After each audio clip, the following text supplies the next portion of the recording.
an elementary derivation of the equivalence of mass and energy. Out of my leather year. The following derivation of the law of equivalence, which has not been published before, has two advantages. Although it makes a use of the principle of special relativity. It does not presume the formal machinery of the theory, but uses only three previously known laws. The law of the conservation of momentum, the expression for the pressure of radiation. That is, the momentum of a complex of radiation moving in a fixed direction. The well-known expression for the aberration of light, influence of the motion of the Earth on the apparent location of the fixed stars Bradley. We now consider the following system. Let the body B rest freely in space with respect to the system K0. Two complexes of radiation S primo, each of energy on 2, move in the positive and negative x0 direction, respectively, and are eventually absorbed by B. With this absorption, the energy of B increases by E. The body B stays at rest with respect to K0 by reasons of symmetry. Now we consider this same process with respect to the system K, which moves with respect to K0 with the constant velocity v in the negative z0 direction with respect to K. The description of the process is as follows. The body B moves to the positive z direction with velocity v. The two complexes of radiation now have directions with respect to K, which make an angle alpha with the x-axis. The law of aberration states that in the first approximation, alpha equals c on v, where c is the velocity of light. From the consideration with respect to K0, we know that the velocity v of B remains unchanged by the absorption of S and S primo.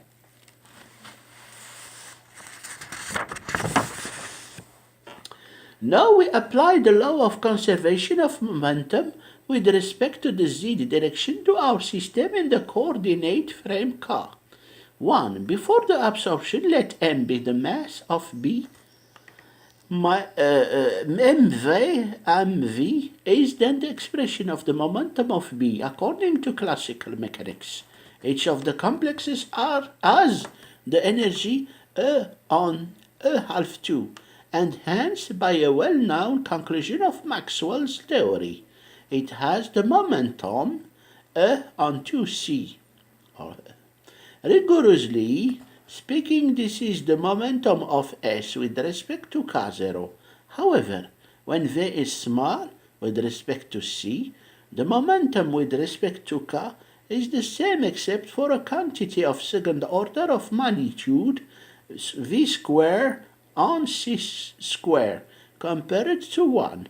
The Z component of this momentum is E onto C sinus alpha, or with sufficient accuracy except for quantities of higher order of magnitude.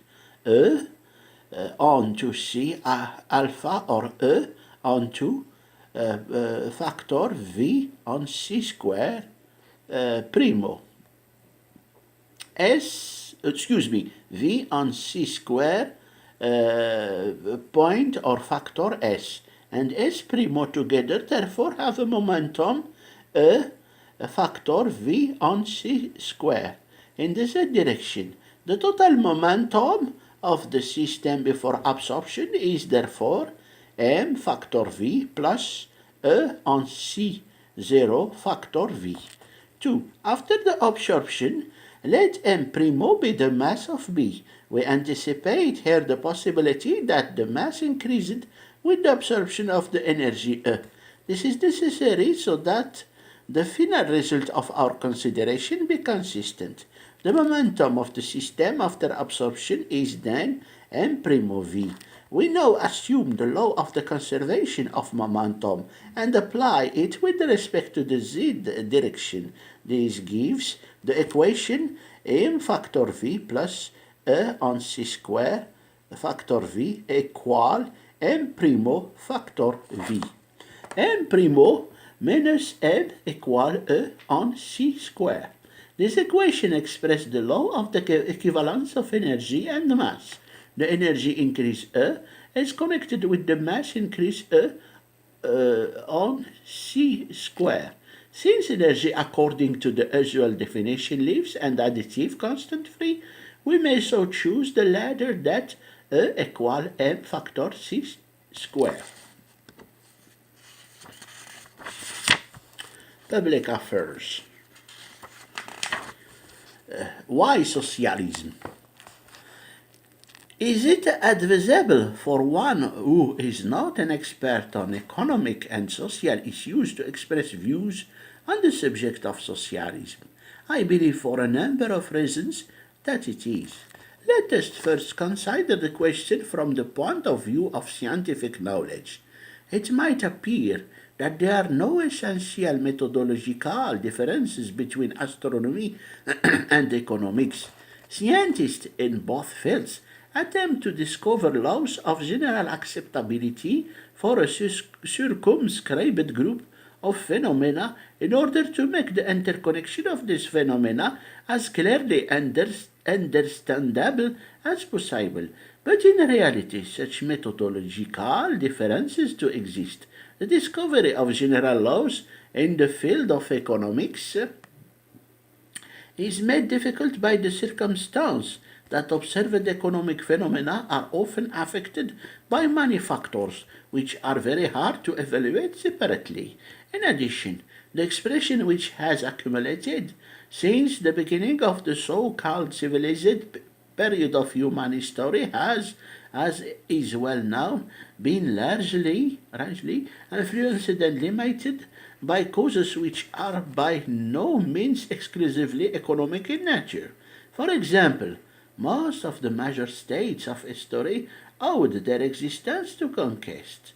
The conquering peoples established themselves legally and economically as the privileged class of the conquered country. They seized for themselves as a monopoly of the land ownership and appointed a priesthood from among their own ranks.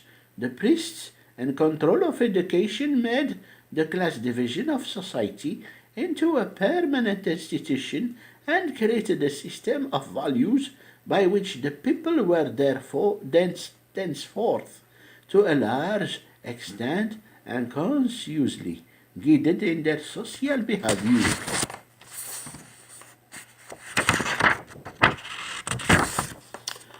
But historic tradition is, so to speak, of yesterday.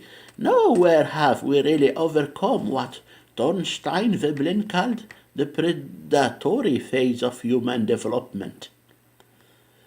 The observable economic facts belong to that phase, and even such laws as we can derive from there are not applicable to other phases.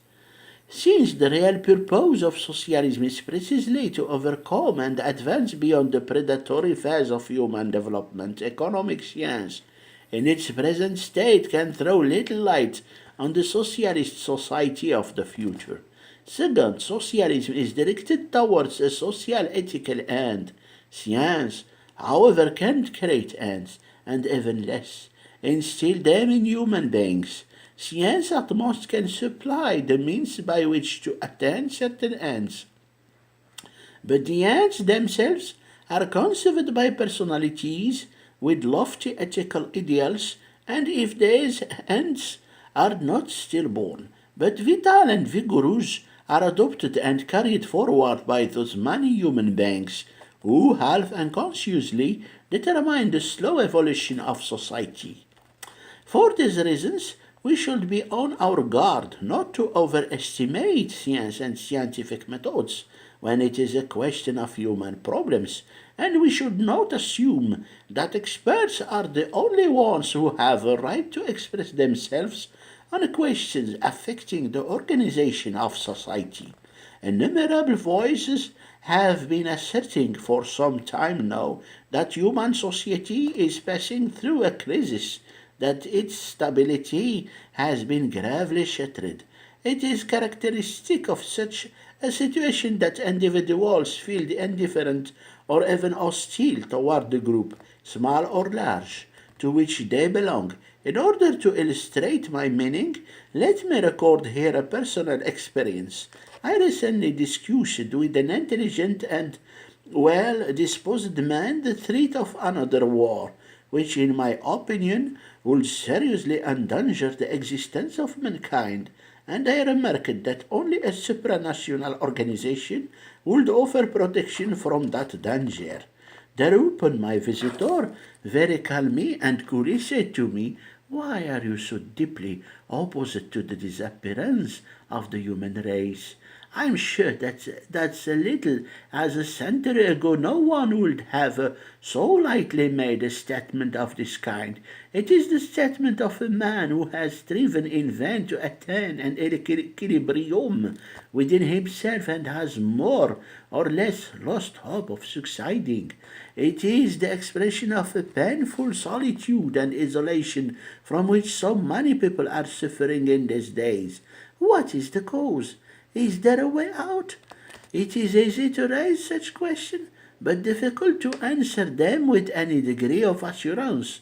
I must try, however, as best I can, although I am very conscious of the fact that our feelings and strivings are often contradictory and obscure, and that they can't be expressed in easy and simple formulas.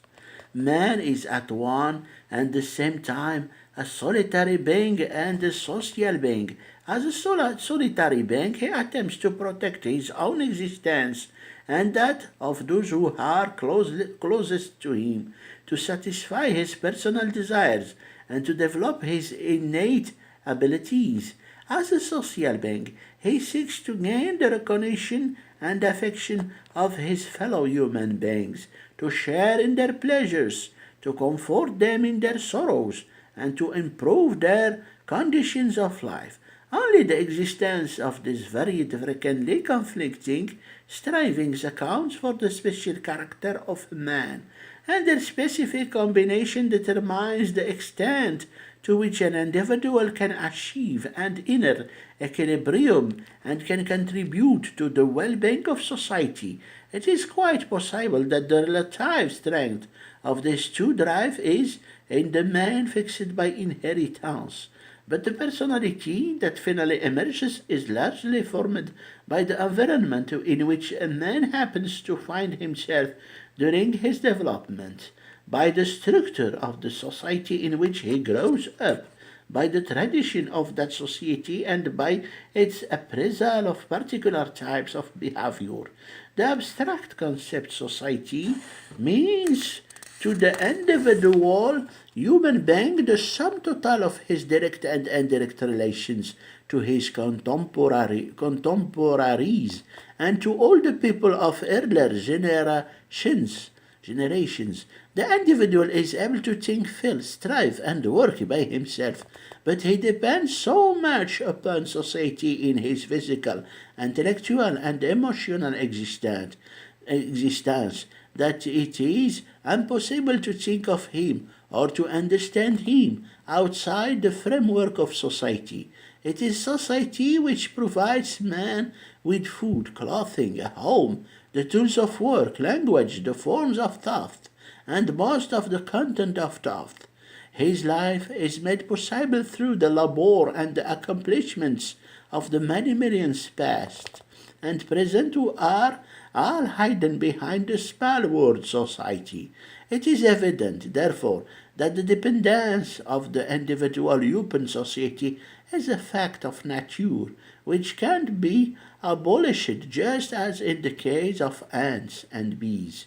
However, while the whole life process of ants and bees is fixed down to the smallest detail by rigid hereditary instincts, the social pattern and interrelationships of human beings are very variable and susceptible to change.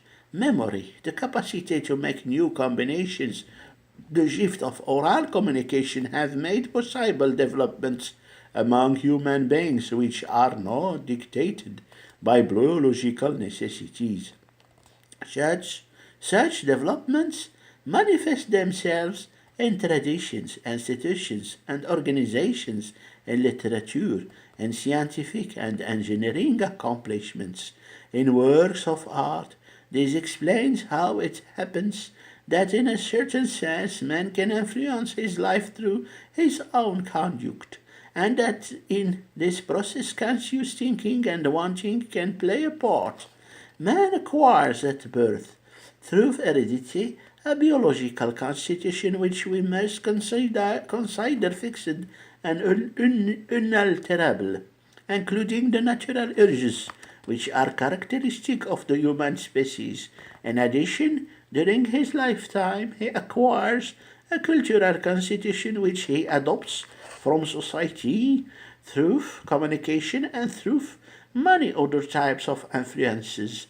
It is this cultural constitution which, with the passage of time, is subject to change and which determines to a very large extent the relationship between the individual and society.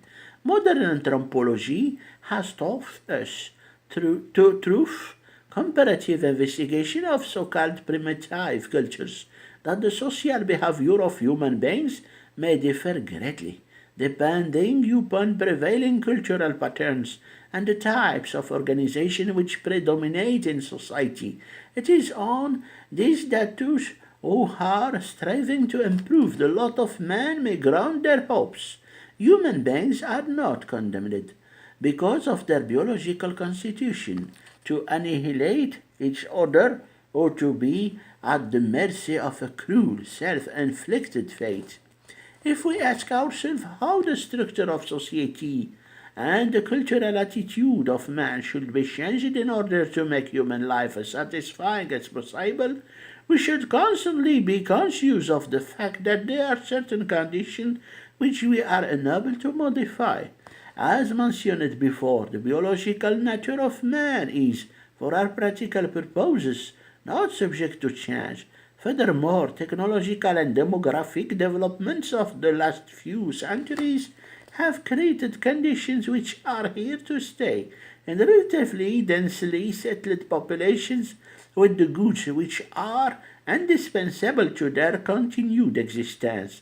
An extreme division of labor and highly centralized productive apparatus are absolutely necessary. The time which, looking back, seems so idyllic is gone forever, when individuals of relatively small groups could be completely self-sufficient.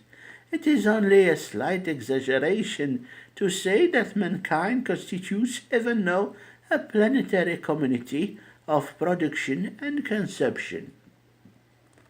I have now reached the point where I may indicate briefly what to me constitutes the essence of the crisis of our time. It concerns the relationships of the individual to society. The individual has become more conscious than ever of his dependence upon society, but he does not experience this dependence as a positive asset, as an organic tie, as a protective force, but rather as a threat to his natural rights, or even to his economic existence. Moreover, his position in society is such that the egotistical drives of his makeup are constantly being accentuated with his social drives, which are by nature weaker, progressively deteriorate. All human beings, whatever their position in society, are suffering from this process of deterioration. Unknowingly prisoners of their own egotism, they feel insecure, lonely, and deprived of the naive, simple, and unsophisticated enjoyment of life. Man can find meaning in life, short and perilous as it is, only thus devoting himself to society. The economic anarchy of capitalist society as it exists today is, in my opinion, the real source of the evil. We see before us a huge community of producers, the members of which are unceasingly striving to deprive each other of the fruits of their collective labor, not by force but on the whole in faithful compliance with legally established rules. In this respect, it is important to realize that the means of production, that is to say, the entire productive capacity that is needed for producing consumer goods as well as additional capital goods, may legally be, and for the most part are the private property of individuals. For the sake of simplicity, in the discussion that follows, I shall call workers all those who do not share in the ownership of the means of production, although this does not quite correspond to the customary use of the term. The owner of the means of production is in a position to purchase the labor power of the worker by using the means of production. The worker produces new goods which become the property of the capitalist. The essential point about this process is the relation between what the worker produces and what he is paid, both measured in terms of real value. Insofar as the labor contract is free, what the worker receives is determined not by the real value of the goods he produces, but by his minimum needs and by the capitalist's requirements for labor power in relation to the number of workers competing for jobs. It is important to understand that even in theory, the payment of the worker is not determined by the value of his product. Private capital tends to become concentrated in few hands, partly because of competition among the capitalists, and partly because technological development and the increasing division of labor encourage the formation of larger units of production at the expense of the smaller ones. The result of this development is an oligarchy of private capital, the enormous power of which can't be effectively checked even by a democratically organized political society.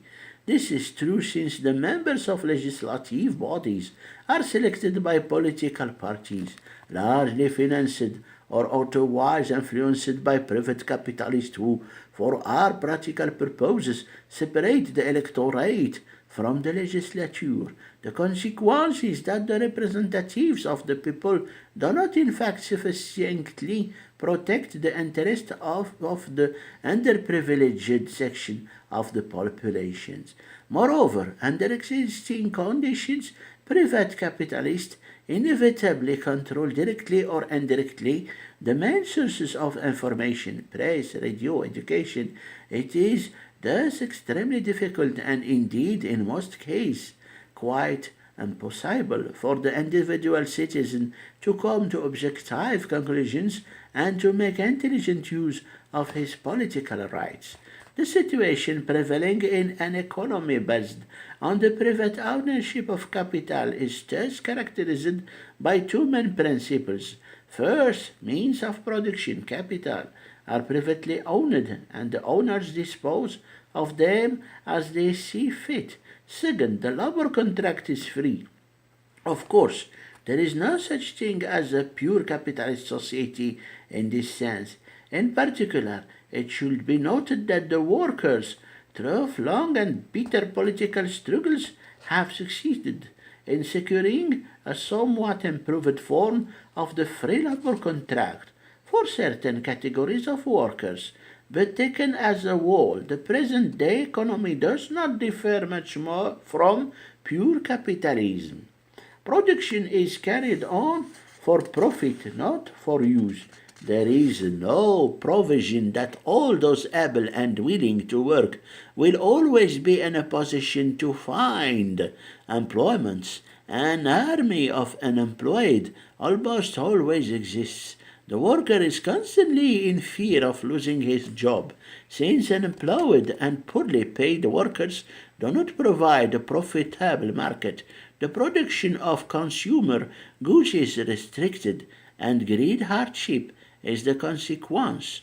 Technological progress frequently results in more unemployment rather than in an easing of the burden of work for all. The profit motive, in conjunction with competition among capitalists, is responsible for an instability in the accumulation and utilization of capital, which leads to increasingly severe depressions.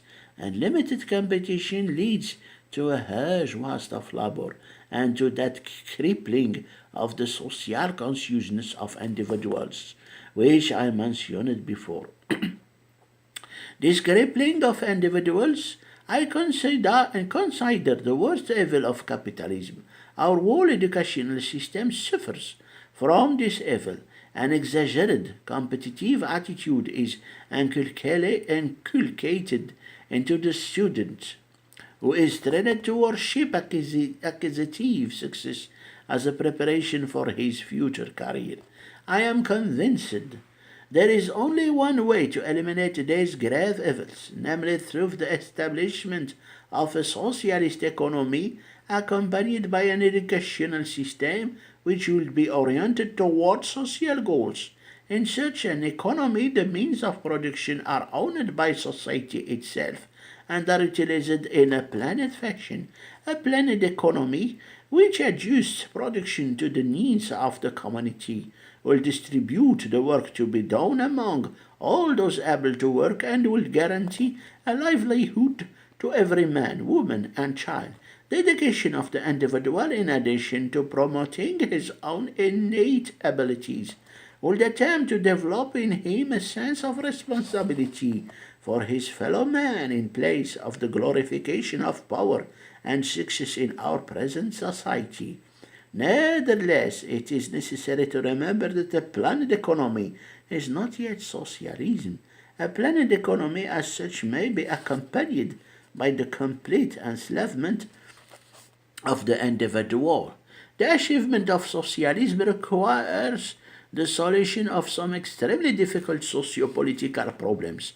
How is it possible, in view of the far-reaching centralization of political and economic power, to prevent bureaucracy from becoming all-powerful and overweening?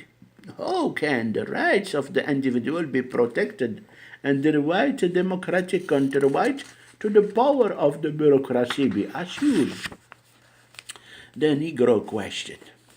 I am writing as one who has lived among you in America only a little more than 10 years, and I am writing seriously and warningly. Many readers may ask, what right has he to speak out about things which concern us alone, and which no newcomer should touch? I do not think such a standpoint is justified. One who has grew up in an environment takes much for granted. On the other hand, one who has come to this country as a mature person may have a keen eye for everything peculiar and characteristic. I believe he should speak out freely on what he sees and feels, for by so doing he may perhaps prove himself useful. What soon makes the new arrival devoted to this country is the democratic trait among the people. I am not thinking here so much of the democratic political constitution of this country. However, highly it must be praised. I am thinking of the relationship between individual people and of the attitude they maintain toward one another. In the United States, everyone feels assured of his worth as an individual. No one humbles himself before another person or class. Even the great difference in wealth, the superior power of a few, can't undermine this healthy self-confidence and natural respect for the dignity of one's fellow man. There is, however, a somber point in the social outlook of Americans. Their sense of equality and human dignity is mainly limited to men of white skins.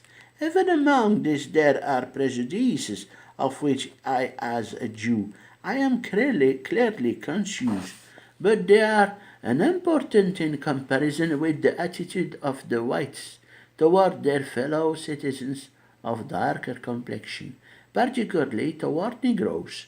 The more I feel an American, the more the situation pains me. I can escape the feeling of complicity in it only by speaking out. Many a sincere person will answer me, our attitude towards Negroes is the result of unfavorable experiences which we have had by living side by side with Negroes in the country. They are not our equals in intelligence, sense of responsibility, reliability. I am firmly convinced that whoever believes this suffers from a fatal misconception. Your ancestors dragged these black people from their homes by force, and in the white man's quest for wealth and an easy life they have been ruthlessly suppressed and exploited, degraded into slavery. The modern prejudice against Negroes is the result of the desire to maintain this unworthy condition. The ancient Greeks also had slaves. They were not Negroes but white men who had been taken captive in war. There could be no talk of racial differences, and yet Aristotle, one of the great Greek philosophers, declared slaves inferior beings who were justly subdued and deprived of their liberty. It is clear that he was enmeshed in a traditional prejudice from which, despite his extraordinary intellect, he could not free himself. A large part of our attitude toward things is conditioned by opinions and emotions which we unconsciously absorb as children from our environment. In other words, it is tradition besides inherited aptitudes and qualities which makes us what we are. We but rarely reflect how relatively small as compared with the powerful influence of tradition is the influence of our conscious thought upon our conduct and convictions. It would be foolish to despise tradition, but with our growing self-consciousness and increasing intelligence, we must begin to control tradition and assume a critical attitude toward it. If human relations are ever to change for the better, we must try to recognize that what in our accepted tradition is damaging to our faith and dignity and shape our lives accordingly. I believe that whoever tries to think things through honestly will soon recognize how unworthy and even fatal is the traditional bias against Negroes. What, however, can the man of goodwill do to combat this deeply rooted prejudice? He must have the courage to set an example by word and deed, and must watch lest his children become influenced by this racial bias. I do not believe there is a way in which this deeply entrenched evil can be quickly healed. But until this goal is reached, there is no greater satisfaction for a just and well-meaning person than the knowledge that he has devoted his best energies to the service of the good cause. Science and society. There are two ways in which science affects human affairs. The first is familiar to everyone, directly and to an even greater extent indirectly. Science produces aids that have completely transformed human existence. The second way is educational in character. It works on the mind, although it may appear less obvious to cursory examination. It is no less incisive than the first. The most conspicuous practical effect of science is that it makes possible the contriving of things that enrich life. Tough, they complicate it at the same time. Inventions such as the steam engine, the railway, electric power and light, the telegraph, radio, automobile, airplane, dynamite, etc. To these must be added the life-preserving achievements of the biology and medicine, especially the production of pain relievers and preservative methods of storing food. The greatest practical benefit which all these inventions confer on man, I see in the fact that they liberate him from the excessive muscular drudgery that was once indispensable for the preservation of bare existence. Insofar as we may at all claim that slavery has been abolished today, we owe its abolition to the practical consequence of science. On the other hand, technology or applied science has confronted mankind with problems of profound gravity. The very survival of mankind depends on a satisfactory solution of these problems. It is a matter of creating the kind of social institutions and traditions without which the new tools must inevitably bring disaster of the worst kind.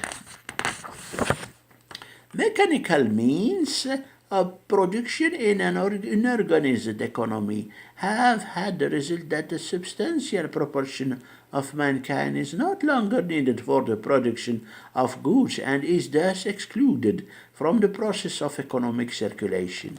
The immediate consequences are the weakening of purchasing power and the devaluation of labor because of excessive competition, and this gives rise, at ever shortening intervals, to a grave paralysis in the production of goods. Ownership of the means of production, on the other hand, carries a power to which the traditional safeguards of our political institutions are unequal. Mankind is caught up in a struggle for adaptation to this new condition, a struggle that may bring true liberation if our generation shows itself equal to the task. Technology has also shortened distance and created new and extraordinarily effective means of destruction, which in the hands of nations claiming unrestricted freedom of action become threats to the security and very survival of mankind. The situation requires a single judicial and executive power for the entire planet, and the creation of such a central authority is desperately opposed by national traditions. Here, too, we are in the midst of a struggle whose issue will decide the fate of all of us. Means of communication, finally reproduction processes for the printed word and the radio, when combined with modern weapons, have made it possible to place body and soul under bondage to a central authority. And there is a third source of danger to mankind, modern tyrannies, and their destructive effects show plainly how far we are from exploiting these achievements organizationally for the benefit of mankind. Here too circumstances require an international solution, with the psychological foundation for such a solution not yet laid. Let us now turn to the intellectual effects that proceed from science. I embrace scientific times. It was not possible, by means of thought alone, to attain results that all mankind could have accepted as certain and necessary. Still less was there a conviction that all that happens in nature is subject to inexorable laws. The fragmentary character of natural law, as seen by the primitive observer, was such as to foster a belief in ghosts and spirits. Hence, even today, primitive man lives in constant fear that supernatural and arbitrary forces will intervene in his destiny. It stands to the everlasting credit of science that by acting on the human mind it has overcome man's insecurity before himself and before nature. I am creating elementary mathematics. The Greeks, for the first time, wrote a system of thought whose conclusions no one could escape. The scientists of the Renaissance then devised the combination of systematic experiment with mathematical method. This union made possible such precision in the formulation of natural laws and such certainty in checking them by experience that as a result there was no longer room for basis differences of opinion in natural science. Since that time, each generation has built up the heritage of knowledge and understanding without the slightest danger of a crisis that might jeopardize the whole structure. The general public may be able to follow the details of scientific research to only a modest degree, but it can register at least one great and important gain: confidence that human thought is dependable and natural law universal. Toward a world government, page 138.